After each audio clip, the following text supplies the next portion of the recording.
Welcome back. బులెటిన్లో breaking news వస్తా ఉంది. నోటుకు ఓటు వ్యవహారం పైన సిబిఐ విచారణ చేపట్టాలన్న మంగళగిరి ఎమ్మెల్యే ఆళ్ల రామకృష్ణారెడ్డి పిటిషన్ పై విచారణ మరోసారి వాయిదా పడింది. సుప్రీంకోర్టు వేసవి సెలవుల అనంతరం కేసు విచారణ చేపడతామని justice MM Surender, justice SVN Bhatti ధర్మాసనం తెలిపినట్టుగా తెలుస్తుంది. ఈ జూలై 24న సుప్రీంకోర్టు ఈ కేసు విచారణ చేపట్టబోతుంది.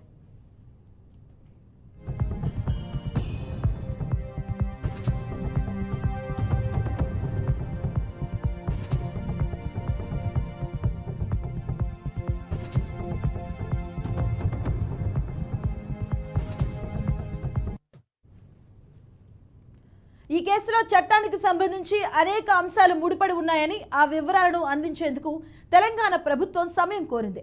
2 వారాల్లో కేసుతో ముడిపడి ఉన్న చట్టపరమైన అంశాలతో కూడిన వివరాలను అందించేందుకు తెలంగాణ ప్రభుత్వం సమయం కోరింది. 2 వారాల తర్వాత సుప్రీంకోర్టుకు వేసవి సెలవులు వస్తున్నాయని, కేసు విచారణ పూర్తి స్థాయిలో జరగడానికి అవకాశం లేదు కాబట్టి సెలవుల అనంతరం తీసుకోవాలని సీనియర్ న్యాయవాది సిద్ధార్థ లూత్రా కోర్టును కోరారు.